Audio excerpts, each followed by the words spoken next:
আবার চলে এসেছি তোমাদের কাছে একটা ভিডিও নিয়ে। আজকে রিচার ছেলের নামকরণ। আশা করি তোমাদের ভিডিওটা পুরো দেখতে ভালো লাগবে। লাইক কমেন্ট অবশ্যই করো। চলো ভিডিওতে এবার ঢুকে পড়ি।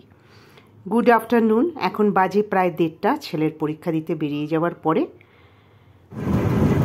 আমিও বেরিয়ে পড়লাম রিচার বাড়ির উদ্দেশ্যে।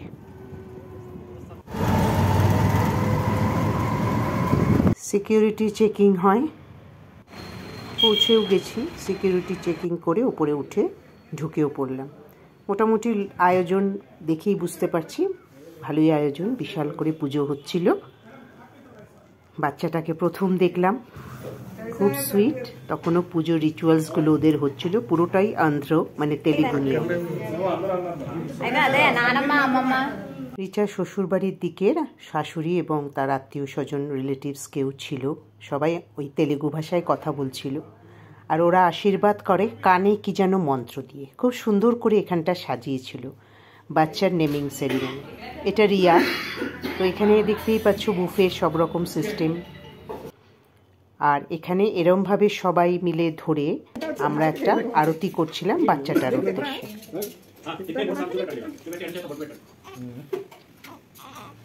আর একটা জিনিস নতুনত্ব, যেখানে বাচ্চাটা শোয়ে পালনা আর কি, সেখানে একটা পুজো হলো।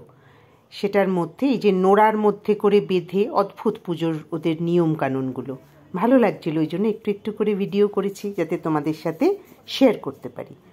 ভালো লাগছিল। এক একটা দেশের এক এক রকম রিচুয়াল, সব ওই নোড়াটা, নারকোল, এই সমস্ত। সবার হাতে দিল হলুদ চাল বাচ্চাটার মাথায়। আশীর্বাদ আমরা সবাই করলাম। চলো এবার খাবার দাবারের দিকে চলে যাই। টাইম হয়ে গেছে, প্রায় 2:30 মতন বাজে। অনেক খাবারের নাম জানি, অনেক খাবারের নাম জানি না। খুব ভালো ভালো আইটেম করেছিল, পুরোটাই ভেজ, কিন্তু খেতে ভীষণ ভালো লেগেছে। চলো এবার নিয়ে নিই। বুফে যেহেতু সেহেতু পছন্দসই কিছু খাবার নিয়ে নিলাম। নান ঠান, কুলচা, ডাল মাখানি, চিলি পনির, এই ডাল, তারপরে আর একটা মিক্সড ভেজ নবরত্ন কারি, রাসাম, চাওয়াল, ফ্রাইড রাইস সবই ছিল। খাওয়া দাওয়া করা হলো। কিছু লোক চলে গেল, কিছু লোক এখনও খাচ্ছে। আর গোলাপ জামুন আর আইসক্রিম ছিল, তো আইসক্রিম আমি খাইনি। তো ভালোই কাটলো। সবাই মিলে একটু আড্ডা গল্প হলো। ছেলেও এক্সাম দিয়ে চলে আসলো। বাচ্চাটাকে সবাই ওকে বললো একটু কোলে নিতে, নিল। তারপর একটুক্ষণ থেকে টাটা, ব্যাস এবার বাড়ি ফিরলাম। খুব ভালো কাটলো দিনটা।